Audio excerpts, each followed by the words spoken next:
Hi, everyone. I want to welcome everyone to episode 8 in the Back to Black ECPC webinar series. It's hard to believe it's already been 8. This is the 8th Tuesday in a row. Just really quickly, there's going to be, we'll highlight it at the end, but there's the last in the 9-part series next Tuesday on the 30th. But I want to welcome everyone here. I am joined by my Red Goldfish and Red Goldfish Nonprofit Edition co-authors, Graeme Newell and Keith Green. Say hello, Graeme. Hey, great to see you guys. Looking forward to today. I'm a neuroscience researcher, and I'm going to be talking all about emotional connection today. What we do is we throw people inside of an MRI, then we show them marketing and sales pitches and help customers to make their mistakes early before they spend a lot of money on sales and marketing. Keith, how about you? Oh, you're muted, Keith. No problem. Good start out of the gate. Hi, everybody. I'm Keith Green. It's great to be here with all of you. Greatly appreciate your time. I'm an assistant professor of PR and strategic communication at Montclair State University. And I am also the founder and executive director of an all-volunteer nonprofit called the Autism MVP Foundation. I'll tell you a little bit about that today and give you some best tips and ideas how to best engage your different constituents. So excited to be here. Great. Thank you, Keith. And a little bit of background. So today is all about, it's episode 8. It's all about motivating sales and loyalty through purpose. It's the 5th color of the 10 colors so far in the Goldfish series. It's one that's near and dear to my heart. But a little bit of background, I know this is episode 8, but if you're not following along, the ECPC is an ode to this iconic rock band, AC/DC. And the reason being is that 40 years ago, the band was kind of in its heyday. It was finishing the tour for the Highway to Hell album. And tragically, the lead singer passed away. He had a big night of drinking, unfortunately, passed out, aspirated on his own vomit, and the band couldn't see a way forward. They thought about quitting, and it was their friends and relatives that said, no, you have to push on, you have to continue with your purpose as a band. And so literally a month after Bon Scott's death, they ended up hiring Brian Johnson to be the new lead singer in the band. And literally a week afterwards, they ended up flying the entire band to the Bahamas. And over the next 7 weeks, they worked on the next album from AC/DC. They used none of the material that Bon Scott had created. They had to work together through this crisis. And what emerged from refocusing and working together was one of the greatest albums of all time. In fact, this iconic album cover, Back in Black, was in black because it was a tribute to Bon Scott. And really, it was embracing that purpose of the band that they were able to create something pretty amazing. Some accounts say that it's the 2nd best-selling album of all time. And again, today is all about purpose. It's the 8th episode in the series, and it's about the Red Goldfish. The Red Goldfish is simply about how do you embrace purpose within your brand. And why is purpose important as we go forward? It's simply this. It's because business is evolving. And I believe we're at the cusp of the 4.0 version of business. So if purpose-led business is 4.0, there's got to be a 1.0, 2.0, and 3.0. And the 1.0 version of business, who was the most important? Who came first? It was shareholders.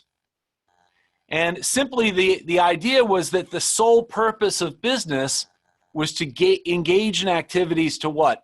Maximize the return to that shareholder.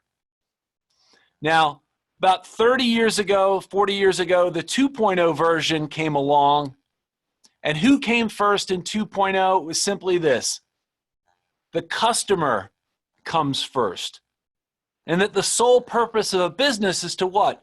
Acquire and to keep a customer. And if you do that correctly, then what follows? That shareholder return. About 20 years ago, 25 years ago, the 3.0 edition kind of came forth. And who came first there? Companies realized, look, we actually need to put the employee first, because if we don't have happy, engaged employees, there's no chance of having those happy, enthused customers and then creating those profits. In the last 5, 7 years, I think we've hit that 4.0 cusp, and that's putting purpose at the center of everything that you do. And that if you can start with purpose, then go to your employees, then go to your customers, ultimately, what you're going to get is a more profitable business. And we used to think that purpose was just a feel-good thing. It turns out that companies that embrace and are for purpose will grow, in some cases, at a 10x rate of profitability and growth to those competitors that don't embrace purpose. Now, this is the red goldfish. Why are we calling it the red goldfish? You might have remembered from purple, green, and gold, that was all an ode to Mardi Gras. Blue was an ode to a 10th century king. Why red? It's because of this guy right here, U2's lead singer, Bono. Keith Green, shout out, because he's a huge U2 fan.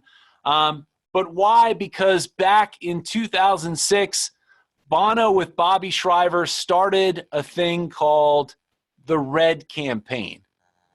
And it was a simple idea that they would partner with organizations to be able to create products with for-profit businesses, and a percentage of those red products would go towards charity.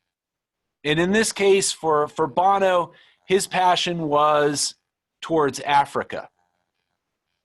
And in the last literally 14 years since they launched the program, they've partnered with dozens of companies, and they've raised now for Africa and the one campaign over $500 million, roughly about $500 million, which drastically outpaced the amount of private contribution towards Africa. So initially, this goes back about 4 years ago. Graeme and I partnered up, and we started to look for companies that embraced purpose in what they did. And what we found when we looked across nearly 300 brands is that there's 8 different kind of ways or archetypes of embracing purpose.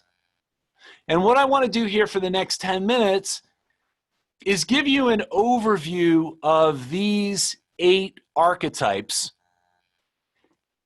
And my hope is that maybe for your brand or your organization, you can start to recognize maybe your certain element of purpose and the archetype that you can resonate with, because that's going to allow you to create the little things that can truly make a big difference.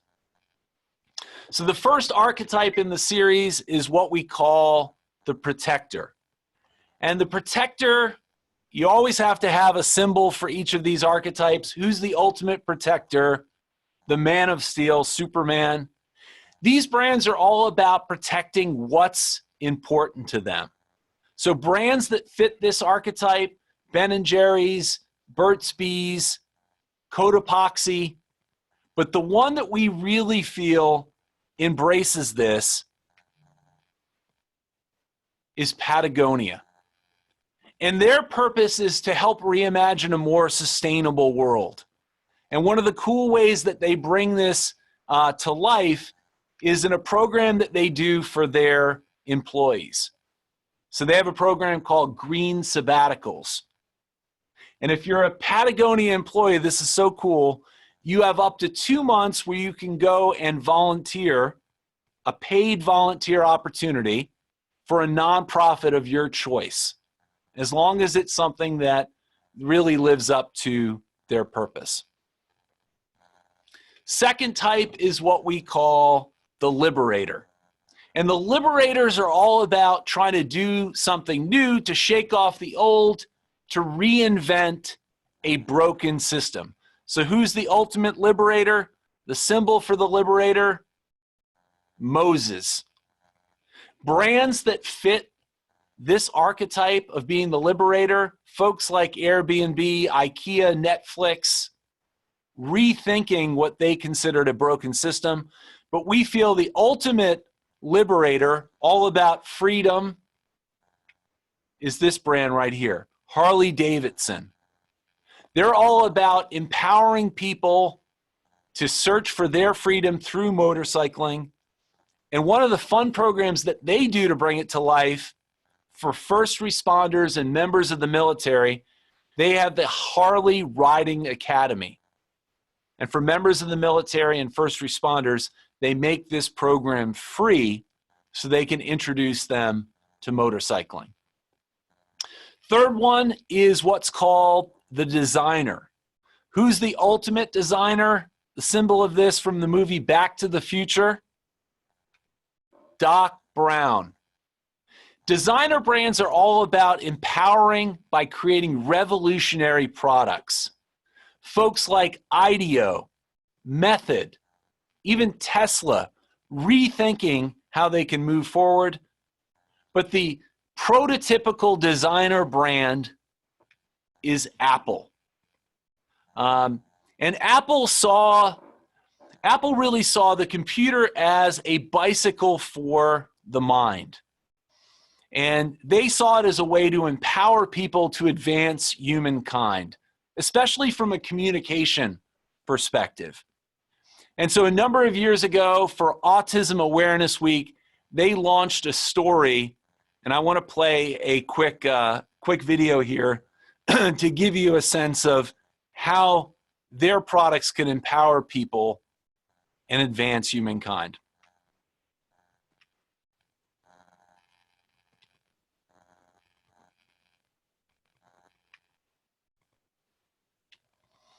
Let me try this one more time.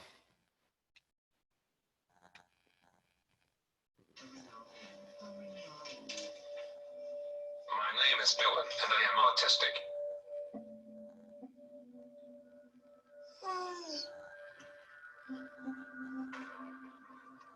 All my life I wanted so badly to connect with people. But they couldn't understand, because I had no way to communicate. I get to experience the world in a very unique way. I can see the wind, hear the flowers. I can feel incredible emotions flowing from those I love.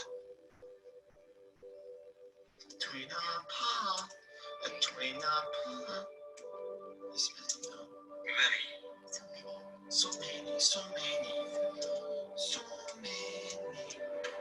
So many people can't understand that I have a mind. All they see is a person who is not in control. But now you can hear me. The iPad helps me to see not only my words, but to hold on to my thoughts. Having a voice has changed everything in my life. No more isolation. I can finally speak with the people that love me. I can say what I think and let them know I love them too. Hi, Dylan. Hello, my name is Dylan Gordosh. We are the reality of our thinking life. And are capable of so much if we just open our minds.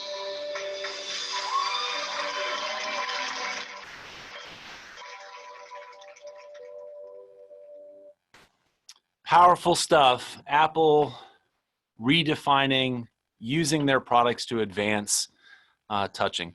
The fourth type is what we call the guide. And the guide is all about facilitating individual progress and moving people forward. Who is the ultimate guide? There's a 1980s theme here from the movie Karate Kid, Mr. Miyagi.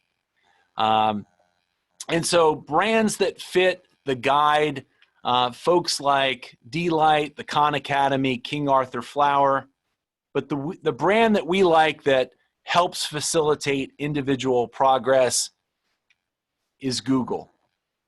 Their mission and purpose is to take the world's information and make it universally accessible. Here's a quick view of how they bring that to life.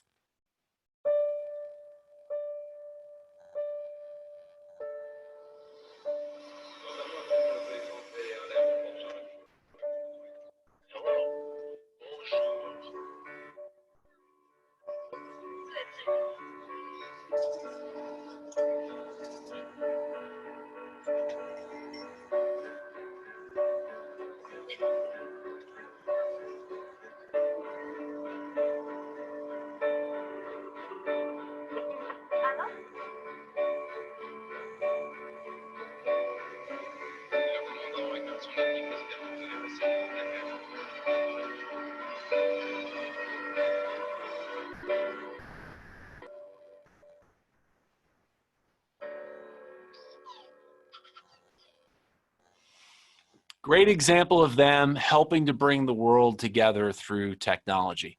The fifth type is what we call the advocate.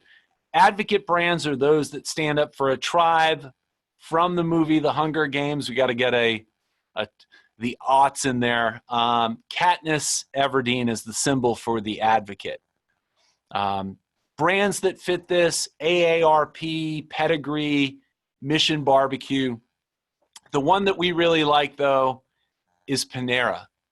Panera is all about helping people live more healthfully. They're all about advocating for those with food insecurity.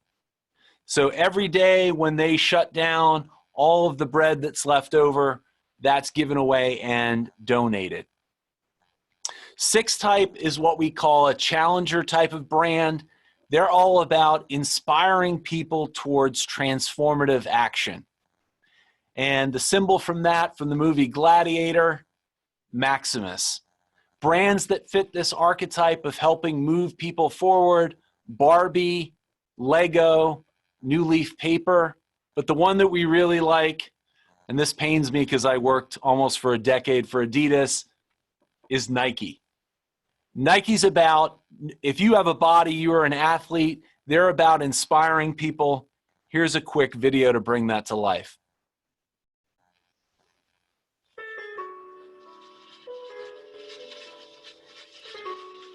A few years ago, I would have had trouble walking up this hill. I smoked, I drank, I was fat, and I hadn't done a lick of exercise in my life. So I started jogging. Who says you can't run away from your problems?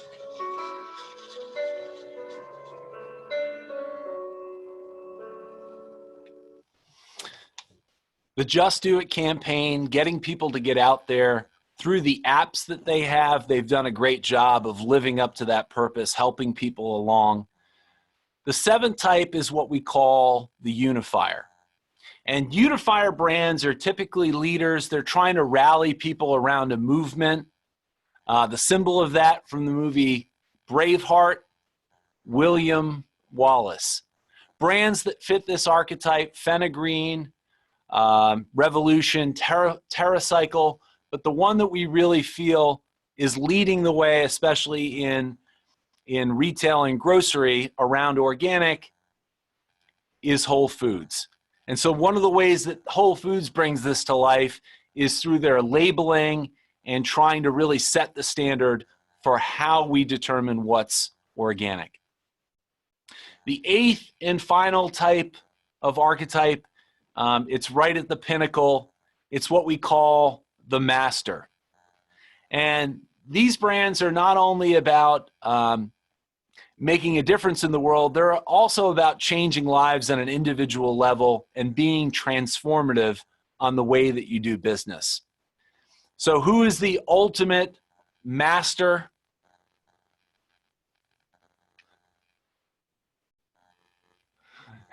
Who is the ultimate master? Right there. Brands that fit this: CVS, Tom's, Greyston Bakery, but the one that we really feel epitomizes this category is Warby Parker. They're on a mission to revolutionize the eyewear industry and actually pave the way for being more socially responsible. We don't realize that in the developing world, having access to glasses may be the thing that separates you from getting an education. And if you're elderly, it may be the thing that restores your dignity. So here's my homework before I hand this off to Graeme is, one, I would challenge you to think about what your purpose archetype is. And then more importantly, how are you creating these little red goldfish to be able to bring them to life for your employees and for your customers?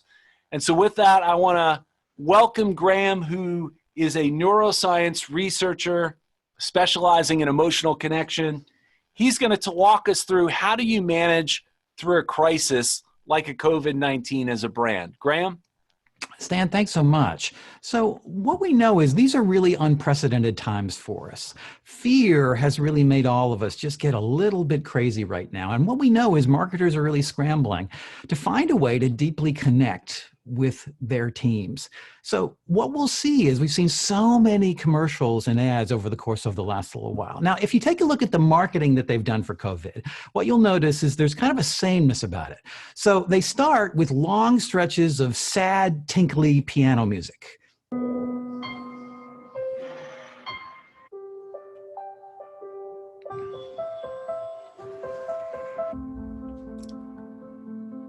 And then what they do is they're going to brag about how long they've served their customers. For over 80 years. In 90 years. Over 100 years. Nationwide has been on your side. Restaurants have always been there for you. And after that, that's when the meaningless platitudes really start to kick in. We will do what we've always done. Take care of people.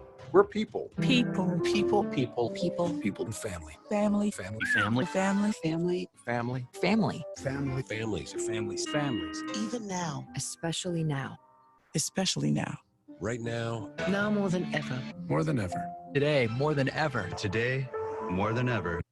And in the next ad, what they do is actually congratulate themselves for the hard work that their own employees are doing. Thank you to the men and women at First Energy who are going above and beyond. I'm awesome. You're going to love me. Now, because these brands are not built on a foundation of customer purpose, the problem is that their messaging tends to regress to a bunch of inauthentic reassurances. So this is a problem that a lot of brands have now. They've gotten caught with their pants down. They've built a brand that's all about features and benefits when instead they should have built a brand that focuses on a persuasive company mission to improve their customers' lives. So most companies build their brand on a rather list of common features. Now the problem is the features, they're going to come and go. Competitors can always do a better job of showcasing and selling those features. Most brands start with this long list of features and benefits. Then the marketers are going to lay out a very specific advantage of how those features and benefits can improve a customer's life. But I love this card. Bank AmeriCard, Cash Rewards credit card. 1% cash back on everything I buy, period. Now, no question, those features are important. Those are a foundation of our brand and they need to be in there. But what happens is that the marketers tend to solely focus on just these complicated features. Now, what research tells us is this is how we make decisions when we buy products. Our instinctual brain feels something, and then what happens is our conscious brain verifies what we already believe. Now, it feels like a conscious decision, but what the science clearly shows is that about 85% of our decision-making process is completely hidden from us. So most of us believe that we're buying based on pure logic, but what we know is the research shows it's exactly the opposite. It reveals that what we're about is this instinctual brain. So really what we are is just big balls of instinct walking around. And this really makes sense because for most of human history, it's been about basic survival. We are still powerfully influenced by those things that help us survive out on the African savannah. Things like not starving to death and finding a cave so you didn't freeze to death. And maybe if you're lucky, finding a good-looking cave lady so you can pass along your DNA to the next generation. We have not regressed. We've only had 10,000 years of being civilized. We've got 2 million years before that of humanoids really making sure that they simply survived. And all I got to do is show you this thing right here. Your brain's going to light up like a Christmas tree because your caveman's going to go, food, I've got to make sure I don't starve to death. So during these tough times, what we've got to remember is that we're still a bunch of cavemen. Now, we have a tendency to think, yeah, this is our customer. Yeah, they look good, they're smart, and they're intellectual, but this is not your customer. This is your customer, and this is the person that we've got to craft that instinctual message for. Now, what brands need to remember is that during times of crisis, we default back to these instinctual reactions. You've got to make a clear connection to show that your superior product features are going to fulfill a deeply instinctual need inside your customers. So what does our caveman want from us now during these times of COVID? Well, he wants us to show how those features are going to keep him safe. And he wants us to show how those features are going to protect him during a crisis. He needs to see that your product features have a sole mission of uplifting customers like him. So let me show you how one company turned product features into a customer-focused brand mission. Now, Walmart has always defined itself. It's been all about low prices. You know the feeling, the thrill of the save, that secret high from stretching a dollar. That little rush in finding what you need for less. Yeah. So unfortunately, Walmart has found that big brands, they tend to be kind of vulnerable. Brands built solely on features will always be at risk. And why? Because they're very vulnerable to competitors and market fluctuations. Somebody can come up with a better widget in some way, and they can take it right out from under you. Now, Walmart found that there was a real backlash to those low prices because low prices also meant that they had to cut costs any way that they could. People are out to protest Walmart's worker conditions and low wages. Yeah, so low prices that started to sound like exploitation. Management is trained to keep their foot on your neck. They push you and push you and push you. What Walmart has is a win-lose strategy model, and this assures that the criticism that they have will never die. We're tired of being fired and we're tired of being harassed. So if you're going to define your company based on basic commodities like price or quality or availability, it's going to be a mean journey because it's going to be something that your competitors will probably be able to take from you somewhere down the line. So after 19 years of being always low prices, Walmart switched its slogan. Now what they are is save money and live better. And this was not just a slogan change. This was a change in their entire focus of how their company approached their brand. So Walmart has been selling the product feature, and what they had not done was to show how that product feature empowered their customers' lives. They needed to remind their customers of what exactly low prices meant. They needed to show them the benefits of low prices. Will you find your dad's smile in aisle 14? A long-awaited journey in aisle 10. Yeah, because when you save money on the little things, it adds up to life's more amazing things. Walmart saves the average family $3,100 a year, no matter where you shop. What will you do with your savings? Save money, live better. Walmart. Wow, Grandpa gets to come visit. They show you exactly how saving money empowers the most important things in life. So what Walmart needed to do was to show the values behind the feature of low prices. And our caveman needed to see that Walmart wasn't just a greedy company in it for themselves. Customers needed to see that Walmart had a customer-obsessed mission to improve their lives. Walmart's still about low prices. That's always going to be their big feature that's going to be about their purpose.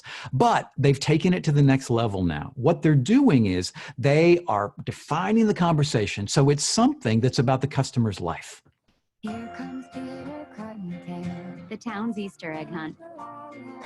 Well, it's a pretty big thing around here. Without Walmart, we probably couldn't pull it off. I'm sure we'll have even more kids this year, which means more candy, more places to hide it, and, of course, more fun finding it. Get unbeatable prices on all your Easter fun this year. Easter costs less at Walmart. Save money. Live better. Walmart. So Walmart started out as a product-focused brand, but what they did is they transitioned always low prices and grew it to become something that was purpose-focused. Save money, live better. And as Black Lives Matter and the COVID crisis have arisen together, Walmart has stayed true to its core brand. It hasn't wandered off by offering hollow reassurances. It's made sure that it's getting back to its basics. In these tough times, in these scary times, we'll never stop helping our customers to live better. They're going to support their community with lower prices that will help all of them to get through this storm together. So it's important that your brand not atrophy to these generic "we're with you" ads. You've got to continue to showcase your product features, but you've got to make sure that those features clearly demonstrate a customer-focused mission.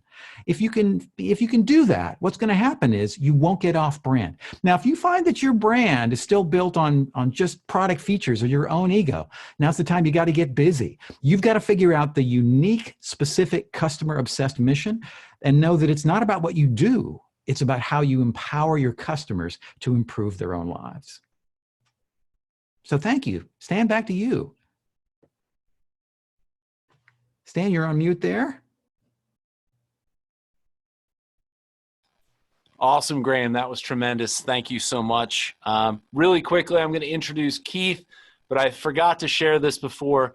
By the way, this is a red product right here from Logitech. My actually clicker is part of the red campaign. Couple of years ago, Keith and I, dear friend of mine, we worked together for almost a decade, embarked on the Red Goldfish Nonprofit Edition. And what Keith's going to walk us through is the different ways that we can engage our key stakeholders in nonprofits and drive their engagement. So we'll throw it over to you, Keith. Thank you, Stan. Share my screen here. Hang on. Okay.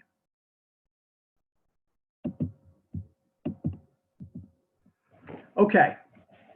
Thank you, Stan. All of us, no matter what, are in some sort of race against time. But that's not something you want to hear when it comes to your child's health or someone that you love. Now, more than 10 years ago, just shy of our son's 3rd birthday, my wife and I heard that phrase, "You're in a race against time." And that was because our son had just been diagnosed with autism. And studies show, and this is important, that early intervention is the key to helping a child with autism reach his or her maximum potential. And what we discovered through private practice that we sent our son to, and even in area school systems, was that there were not enough properly trained and skilled special ed teachers or aides or therapists of many different kinds, OT, PT, something called applied behavior analysis. There were shortages in all of these areas, and training was a huge issue. And so that eventually led me to form the Autism MVP Foundation, as I had mentioned before. And it also helped us understand that there's a very bad math problem. And what I mean by that was, when I was a kid, 1 in 10,000 children that were born every year in the United States would have an autism diagnosis. When my son was born in 2006, that number was 1 in 88. From there, it went to 1 in 68 in 2014. And last year, the CDC announced that 1 in 59 children born at this point eventually would have an autism diagnosis. Now, what does that mean exactly? That means that 60,000 kids each year in the United States would receive an autism diagnosis. And in New Jersey, where I live, 1 in 34, that's the highest in the country, would receive an autism diagnosis. And that means 3,000 kids each year would receive that diagnosis. So We're all looking to solve different math and time problems when we work at nonprofits. Namely, how can we raise the most money and do so in the most efficient way? I love this. Keep calm and raise money. It's much easier, I promise you, than it sounds when you're running a nonprofit. So I'm going to cover today, in the next few minutes, 4 areas of engagement: volunteer engagement, donor engagement, staff engagement, and board engagement. I'm going to provide 3 tips in each of these areas and also provide 3 data points for you to take away from this presentation today. So let's talk a little bit about volunteer engagement. One of the key things that you can do when engaging with your volunteers is quite simply this: find out what is important to them, what resonates with them about your foundation, but what is the end game for them? And what I mean by that, you might be surprised once you ask that question, and many foundations in my research just sort of gloss over this.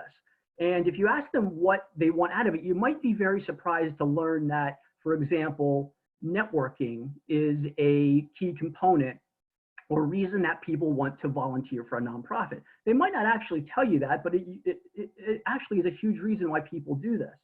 And that's very important, especially these days in the environment that we're living in with COVID-19 and so many people being out of work. Once you understand that people who are out of work have a 27% better chance of landing a full-time job for those folks that volunteer at nonprofits than those who don't. So again, if that's a primary reason for them wanting to join your foundation, that's great. Obviously keep them on track with other things and other deliverables that you assign to them. But to me, I think that's just a huge thing, especially in this current environment. There are 2 other sort of no to low cost action items that you can take. You can create a volunteer award. Do this at an annual event that you hold every year. Do it virtually, or simply highlight a volunteer's contributions in your newsletter on your website. These are very easy things to do. Volunteers, in fact, donate 10 times more than non-volunteers, and 67% of people who volunteer for a specific foundation also donate to that foundation. So these are, again, are very key things for the volunteer aspect. In terms of donors, a few quick things here. Calendarize your thank yous. And what I mean by that, here's an important data point. First-time donors who receive a personal thank you within 48 hours are 4 times more likely to give a second gift. So make sure you have a response system in place. Assign this to somebody who can very quickly, whether it's sending a video, sending an email, get back to that person very quickly. And speaking of video, these things, it's so easy these days to create a video of any kind. So create a video, create a thank you video, thanking that donor. And why is that important? Well, studies show that emails that have video are, the click-through rates increase up to 300%, between 200 and 300%. That will go up if you're sending something with a video. Finally, give your donors something to aim for. All right, so just don't rely on a $25 donation, a $10 donation, a $50 or $100. Attach something to those monetary levels. And what I mean by that is this: maybe $5 helps them plant a tree. $10 might mean a meal for a senior. $350 might send a child to a camp. $1,000 might, to an after-school program, might keep a kid off the street for a year. In our case, with the Autism MVP Foundation, a $2,500 donation could be the difference between staying in school or not and staying on that career path that's important to working with those individuals who have autism. So I'll talk a little bit about staff engagement and some tips here. Now look, you may not have a full-time staff at all like our foundation. We're all volunteers. But at the same time, it's still important to have recruiting initiatives.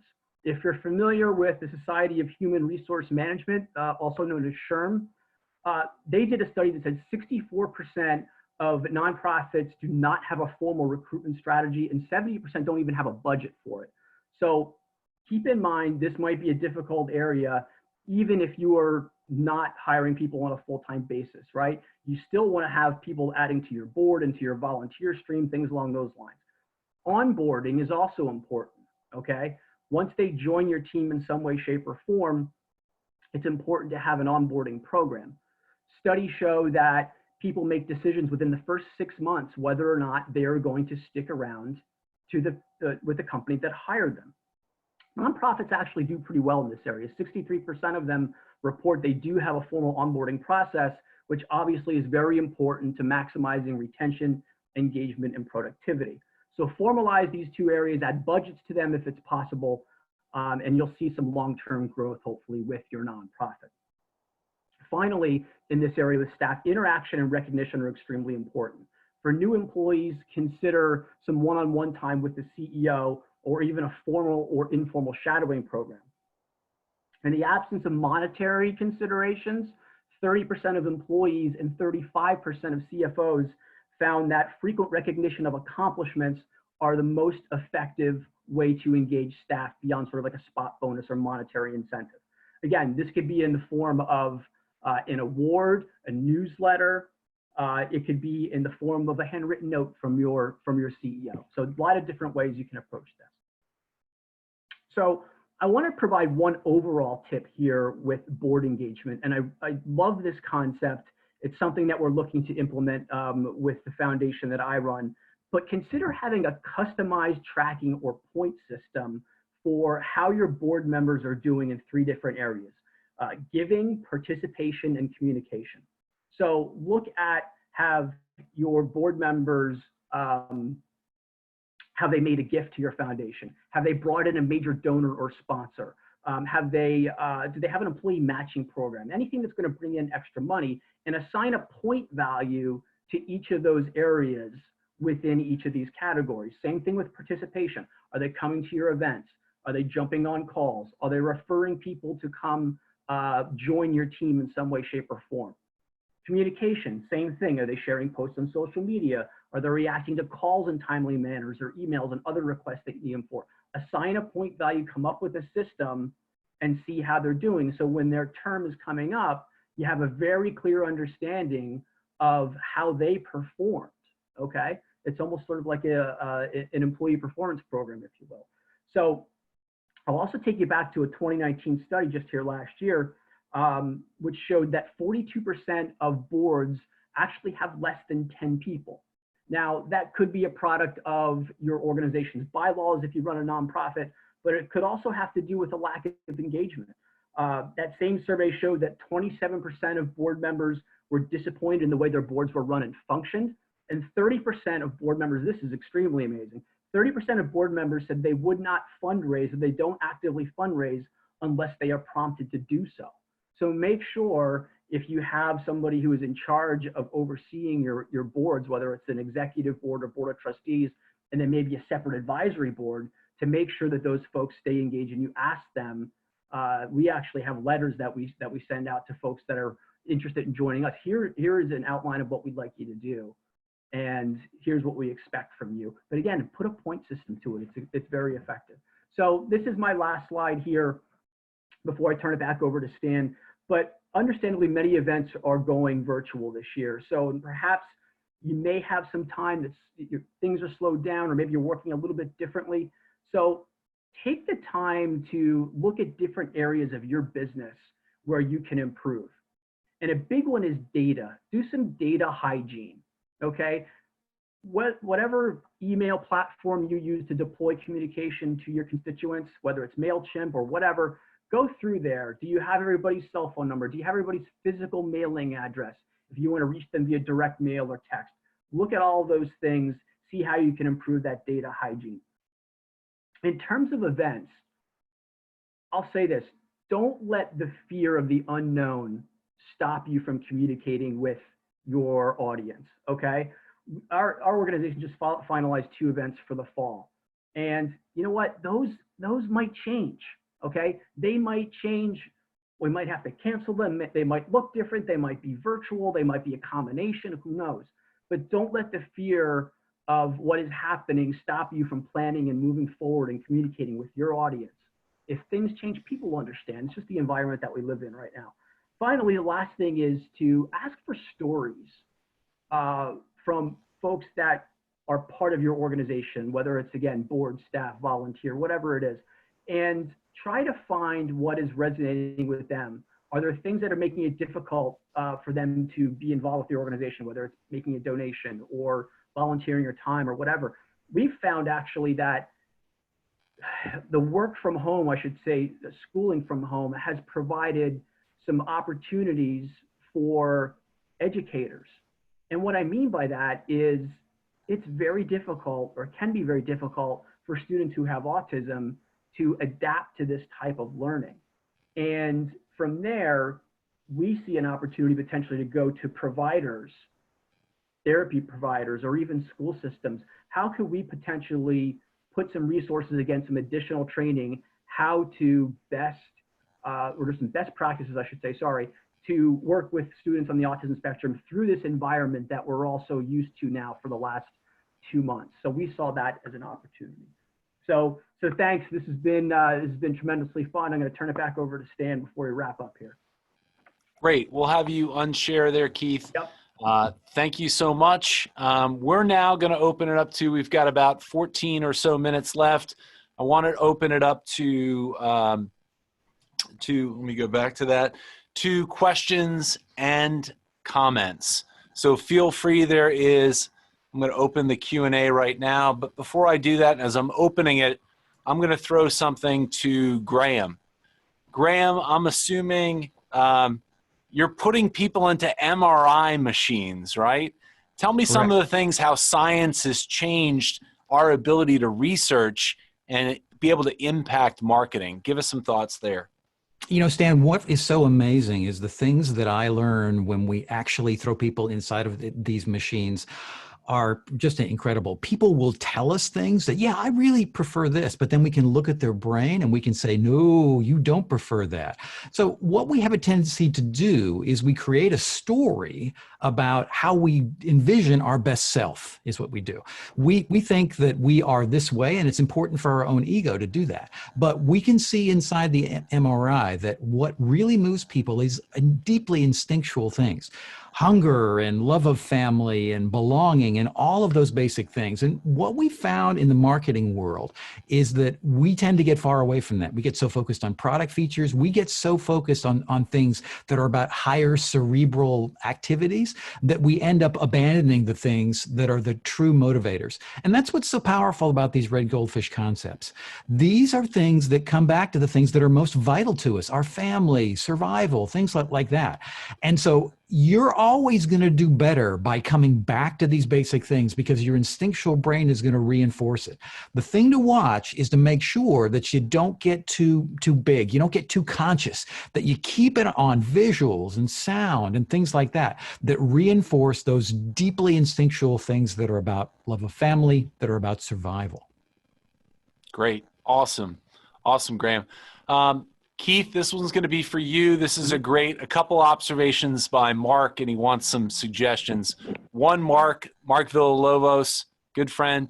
He said, just an observation. It's only one letter, but it sounds like there are miles between the word values and value. I love that. Very good. True. Here's the thing. He says, from a customer experience perspective, and he's an expert in that, he said, hyper simplify the giving process. If asking for a monetary donation, make it a single button push on the pin pad. If looking for a food or toy donation, place these items at each register, make them inexpensive, and create a ceremony, ringing bell, siren, whoop, whoop, that the cashier does anytime a customer donates. You know, make it simple. Any other suggestions as you run the MVP Foundation, Keith? Any suggestions on how to make that experience simpler to get folks engaged? Well, you know, this sounds very simple, but I'll revisit it because if you're not careful, be sure to go into the back end of your websites and look at how your pages and your donation pages specifically, how they lay out on your mobile phones. This is how people are making donations these days, right? And you know, we discovered through some trial and error that what we thought looked really good and was really easy on our mobile experience for our donation pages was not. and it required some back end work. So keep in mind the way that your sites are built, they may not look the same on a desktop as they do in a mobile experience. And that mobile experience is where the majority of people are making those purchases and donations. Awesome. Great. Another one from Mark. He said, regarding purpose, I understand that values and causes should be established at a corporate level, but I found that motivating frontline associates and customers to support campaigns was hit or miss. When we made local associations the recipients of product donations or funds, we found that both employees and customers contributed and participated much more. Can you share thoughts around this? I'll open this up to Keith and Graeme. I mean, is it really all about kind of localizing and creating that connection and getting people close to the purpose? Yeah. You know, Stan, go ahead, Graeme. Sorry. No, go ahead, Graeme. So, you know, Stan, the thing is that so many times we make these decisions about what our purpose is going to be in the corporate suite. And what the management does is sort of announce what it's going to be, as opposed to making it that authentically comes from the zeitgeist of the organization. So what it's about is when you put this together, you've got to begin with the people on the front lines, with your customers, with your employees, with investors, with everybody. But you've got to find something that is a true, authentic mission for all of the stakeholders. When we have these kind of problems, it's usually because management arrogantly threw something down and expects the rest of the stakeholders to actually sign on. Right. I think we're, again, at this dawn of a 4.0 version of trying to put purpose at the center of everything we do. And what I love about it is it cuts across both the employee side of the equation and the customer side of the equation. So 6 out of 7 employees will decide to potentially leave an employer if the purpose and the values of that employer no longer align with their own. And 6 out of 7, all things being equal, will decide to do business with a company whose purpose and values align with their own. So it's not just a feel-good thing. One of the things that Graeme and I wrote about in The Red Goldfish, it's our belief that going forward, there's not going to be such a difference between for-profit and nonprofit. It used to be it was very black and white, right? You were either a for-profit corporation or you were a 501c3. And I believe with the not-for-profits always had purpose at their core. They're trying to figure out ways to create more sustainable models for generating revenue.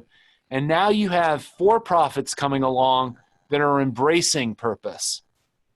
And so it's our belief that going forward, you're either going to look at a company and go, that's a for-purpose company, or you're going to say, that's a not-for-purpose company or association or organization. And the ones that embrace purpose are going to be the one that win. Any final thoughts from Keith? Graeme, we'll start with you and then we'll go to Keith. Any final thoughts as you think about it? You know, this is such an amazing time for us to be able to show customers our purpose. But what is so critical now is that we stay on brand with the specific product features and the brand that we've stuck with. So go back to your team, ask them specifically, how do the products that we make actually empower people's lives? And take a good hard look at how authentic your mission is. Is it all about you? Is it all about your products? Or is it about what those products empower in your customers' lives? By focusing on those, you're going to be able to create something that is a truly authentic purpose that's going to hit people on that deep instinctual level, the stuff that we're seeing inside of MRIs. Awesome. Keith, to you, I know nonprofits right now, it's a difficult time. Mm-hmm. People are almost voting with their pocketbook, right? Based upon the purpose and the affiliation with nonprofits. Any final thoughts as they think about driving engagement through purpose? Look for the nonprofits that are evolving. And it's important that, and both of you touched on this a little bit, but for our foundation and really any good business, you should be evaluating your mission almost on a yearly basis. How are you changing what you're doing out there? How are you evolving? How are you making this world a better place? And if that mission's the same as it was 3, 4, 5 years ago, I'm not sure that's necessarily the best thing. So whether it's you're working for a nonprofit and you're looking at that mission, or you're working for, as you mentioned, Stan, a for-profit company that has that purpose attached to it, evaluate that aspect to it too. What's important to the employees? Maybe obviously we've seen a lot of things happen this year where things are going to shift and pivot, and all of a sudden things are more important than they were 6, 8 months, 10 months ago. So evaluate those things periodically. It's super important. Awesome. Really quickly, as I mentioned before, next week we've got the last installment in the series. So I'm going to be joined next week by my Yellow Goldfish co-author, Rosaria Cirillo Lauman, who's going to be piping in from Amsterdam, of all places. And we're going to talk about how you can leverage happiness to drive growth, productivity, and prosperity. So on behalf of myself, Graeme, and Keith, I want to thank everyone for taking the time out. You can always end a minute or two earlier, but I want to share really quickly the contact information for everyone. Feel free to reach out, connect with us on LinkedIn. And again, thank you everyone for spending some time with us, and have a great rest of the day.